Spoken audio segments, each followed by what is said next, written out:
start a new one. Okay. So this is day 57 of being housed. I believe this is week 8. It is Sunday, October the 12th. This is the second video. I talked a little bit. It's unrefined, candid thoughts just pouring out of me about, I talked a little bit about transparency, translucence, and then opaque, in terms of adding murkiness to water. And I meant that in terms of being able to see the things in our hearts. And, anyways, and I talked about things that need to change and this and that, and very excited to have this conversation. This morning I was thinking about it though. So this is the second video. And what I was thinking about, so I woke this morning and I was thinking, like, I'm not happy with where I'm at. And even after like the last 2 conversations I had with the owner of the house, so this is just where he's at and what he's revealed. But he mentioned like his mother wants me out of there. She wants me gone.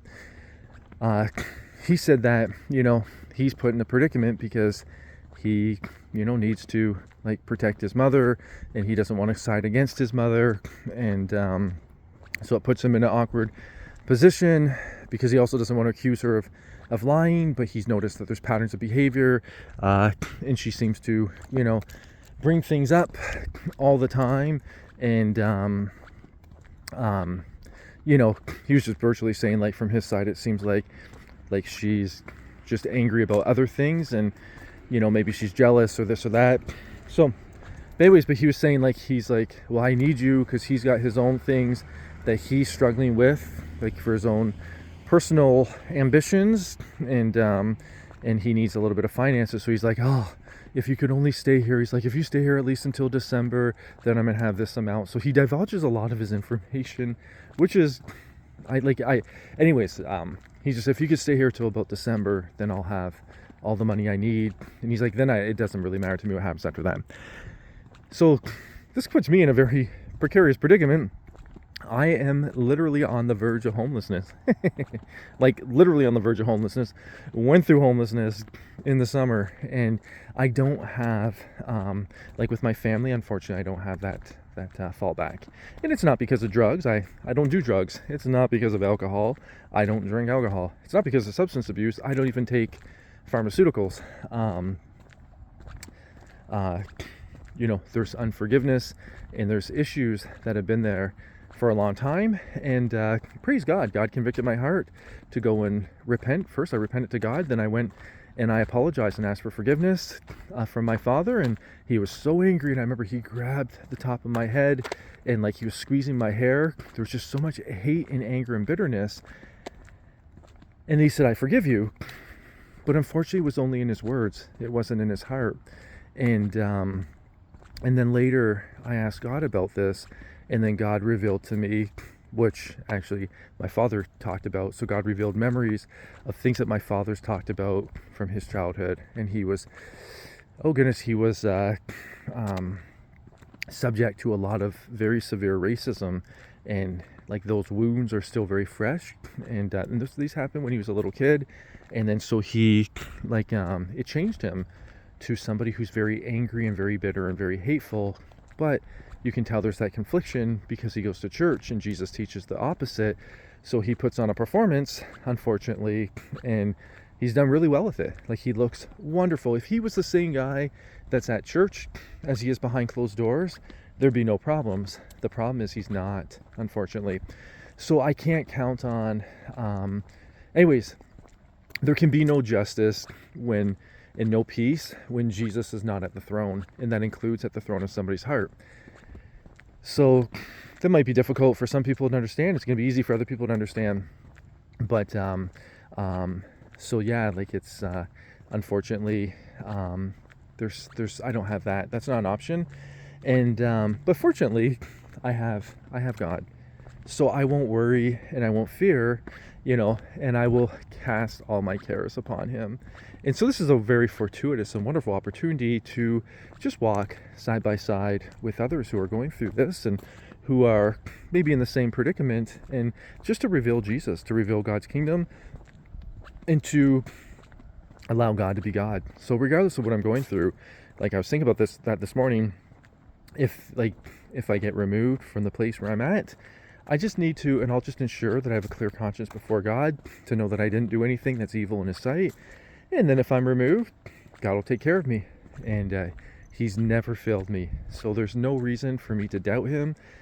And because there's no reason for me to doubt Him, I won't even give an entry point for any doubt to enter into my heart. The Holy Spirit has purified my heart to this point. Oh goodness, He's come so far. He's done such a wonderful job, but I want to go all the way to the end. I want to abide in the spiritual promised land. So I want the fullness of purity that's available in God's kingdom. And I just want the fullness of trust, where I just have my sight focused on the kingdom, on the vision that He's given me. I don't look to the right nor to the left, and I just keep walking straight forward. I just desire to do what's pleasing in His sight and bring forth His will on this earth as it is in heaven. So that's where my heart is. And that's why if it seems like I'm I'm not nonchalant about anything. I'm actually very passionate. I'm very light about everything because I don't carry burdens around with me. But anyhow, so this morning I was thinking, okay, at the place you're working, why don't you take the initiative? Their onboarding process seems to be lacking, and there seems to be a lot of confusion. Like there's things that I know right now that I paid attention to. I can start jotting them down, but there's like a whole bunch of numbers. Like the one was like to unlock the work phone, and it's a specific number. And the woman who was providing the onboarding, she was looking around for where that number was listed. For anybody who's an IT security analyst, they have their foreheads on the palms of their hands. Anyways, she found the password. I can just put the password in this manual. Oh, again, for every IT security analyst, you're going to say, "Oh, that's not the proper solution." I know, but I think for this, it's good. Anyways, I can detail like where everything is, because I find like a lot of time it's just wasted. When people are going around asking each other, "Where's this? Where's this? Where's this?" Whereas if you had like a listing, then I could organize it. Especially if I get these things done electronically, then you could filter them, or you could sort, and anyways, you could access what you're looking for much quicker. Oh goodness, the expectations. There are certain things that are static, certain things that, every day you have to do, such as coffee, such as tea, such as basic cleaning, such as organization. I can get those done and then put down like the expectations.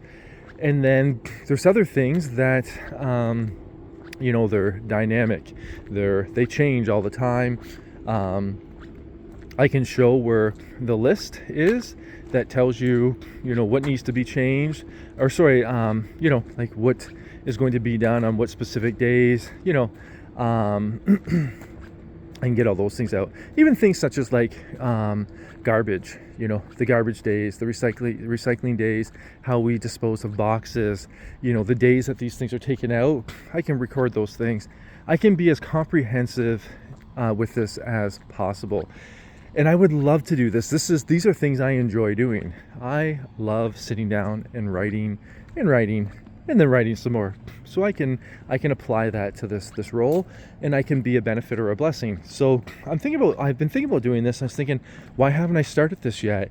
And then it was like, oh, it's because my mind is boggled down with, all the issues and the drama with the owner's mother, and with like these things in essence, they are petty, but I understand from her perspective, they're not petty. These things are big issues. So I want to be very respectful to her, that I can see it as petty, and she can see it as, something that is very, very meaningful. And I guess we both can be right.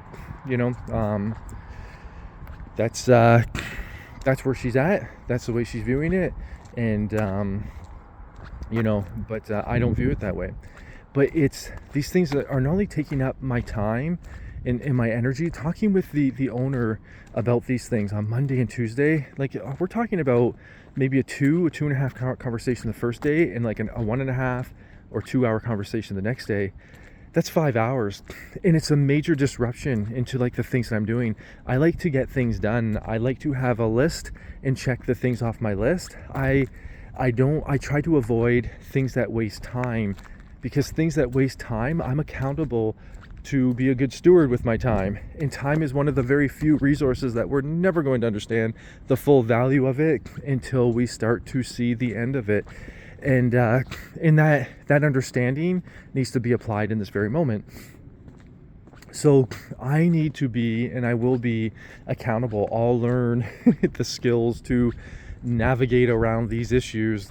And when I was working in the corporate atmosphere, if somebody was, well, first, let's just use me. I learned right away, like, to show respect to people, and part of showing respect to people around me is to value their time. So I learned right away that if there's a problem, I search for the solution. And then if I'm unable to find that solution, I search for resources that might help me. They could be online, they could be internal, wherever. And then I also learned it's okay to leverage off each other. We're here to support each other, but I want to make sure that I'm not stepping over that threshold where I'm becoming dependent on somebody and wasting their time and detracting them from their responsibilities. And I also learned that it's easy for me to go to the people that I feel very comfortable around, the people that are very approachable, the people that are very jovial, the people that are very kind, and especially the people that are very informative, and they are able to clearly communicate. But then that could develop a dependency on them specifically. So I learned, okay, well, that's wrong. So I need to ensure that I'm constantly spreading the wealth out and not just picking people that I feel comfortable around, but picking, finding somebody new to go and ask and to talk to. And that way it ensures that certain people don't get alienated as well. And so anyways, here, I'm just about to get my keys. I'm going to go in the gym. I'll conclude this in the locker room, but one moment. Okay, I'm back. If you see my shadow, that's not the way my head looks. I got a hoodie on. Anyways, my hands are quite cold, I guess. Otherwise, I just keep walking. But it's going to be wise to get inside and warm up and then get a really good intense workout in. But I've learned so much, and I don't want to backtrack. I don't want to go backwards. I want to keep learning and growing and expanding. And so in a corporate atmosphere, I do not tolerate this. Actually, here I'll just go sit on a bench because I want to respect the gym culture and respect the owners of this gym. So I'll do this is a personal video, so I'll keep it outside. It's okay. There's a bench around the corner and we can talk and continue talking. But so like where I'm at right now is non-conducive to growth. I've been there for a week at this place. I had this idea the very first day and I haven't even attempted it. And what I find is when I get home, I feel like not just a prisoner, but it's hostile territory. I feel very, very uncomfortable being there, so much so that I don't even want to leave my room to urinate. I was, under this fear of being yelled at and screamed at. So it's not just a fear of being yelled at and screamed at. So I always think of and coined the term like walking on eggshells, but avoiding landmines. And so this is now, it's a reality, and it's a reasonable reality because it's realistic. It's already happened. And it's traumatizing when these things happen. It's traumatizing when an adult, especially a senior, throws a temper tantrum. And it's very traumatizing when people accuse you of something, but they just yell at you and they call you those names. And it's something that, oh goodness, all my friends that are very, when I say successful, I just mean, by success, I mean they're happy, they're joyful, they have lives where they're with my one friend with his wife and his daughter. He just wants to be the best dad he can be and the best husband he can be. I respect that. That's where I desire to be. They love people, but they don't keep in close proximity to people that are personalities that are vindictive like this, personalities that are cruel, personalities that are uh, unaccountable for their emotions, and that always have excuses for every solution that's brought up. They propose a problem. Well, you need to go and talk to people directly and ensure that they're hearing what you're saying, and then be accountable. If they agree with it, that's wonderful. If they don't agree with it, that's wonderful. And if they don't agree with it, that doesn't give you the right to then attack them and then punish them, or be aggressive. If you're doing that, that means you're trying to dominate them. But you don't understand, I struggle in that area. That's just somebody posing a problem to the solution, and in their life they're accountable. And I find one of the main lessons that I've learned is I've tolerated these things because I really like the people and I want to see them do better, not realizing that that's similar to like a parent that tries to act like a friend to their child, and they never hold their children accountable.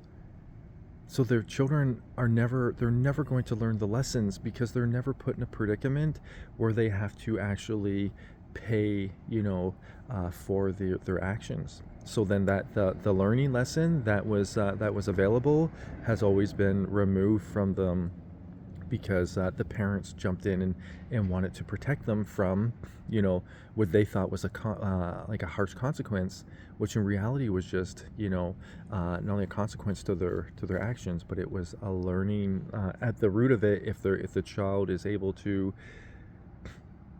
get over themselves and get over their emotions, they'd see that this is a really valuable learning lesson. So anyhow, the place where I'm at is non-conducive to growth. It's non-conducive to, I'm in a very, very precarious predicament, and but regardless, even if I wasn't in a precarious predicament, I just desire to be happy and joyful, and oh goodness, every moment is a wonderful opportunity, and I desire to be the best colleague I can be. And this is just a need that I realize I have a skill set that I can apply, and I can be of a benefit, and I can see this being a very wonderful benefit to the folks that are currently working there, and anybody new who's going to be onboarding. And it can really help my supervisor, and really let my supervisor know that I'm just there to do my best to support them and to add to the team and this and that. And but unfortunately, I got to be honest with myself. I've been there for a week now, and over a week, and I haven't started this. And when I go home, I find I sleep. I'm very, very tired. There's drugs that are being done in the house, like legal drugs, I guess, like marijuana. And I don't do drugs, but I can smell it everywhere. And I wonder if that can have an impact on me. But I think it's more so just, I know for a fact, it's the spiritual atmosphere in there is draining. It's extremely draining. And I just don't want to be a part of it anymore. So I have the responsibility to get out of this predicament. It's up to me to focus on it. It's like climbing a set of stairs. It's up to me to take each step, and each step is going to bring me closer to the vision. It's each step is considered success. And at the top of the flight of stairs is going to be a platform that leads me out of here, so I can have my own place and then be free from these things and continue learning, continue growing. And that's what I want to do. That's what I desire to do. That's what I will do. So now these things have been they've been thought about. This morning I thought about it, and because I thought about it and I realized like this is a problem. Now I own the responsibility to, if I don't know the solution, to find the solution, but once I find the solution, to apply the solution, and to apply it indiscriminately. Like this is part of my responsibility, and I'm accountable for this. So hey, good morning. So I'm accountable for this, and this is what I'm going to do, and it starts now. So I was really happy to have this thought, and it's a beautiful thing for writing, because from this you'll realize with all certainty that true change has to occur in the thoughts first.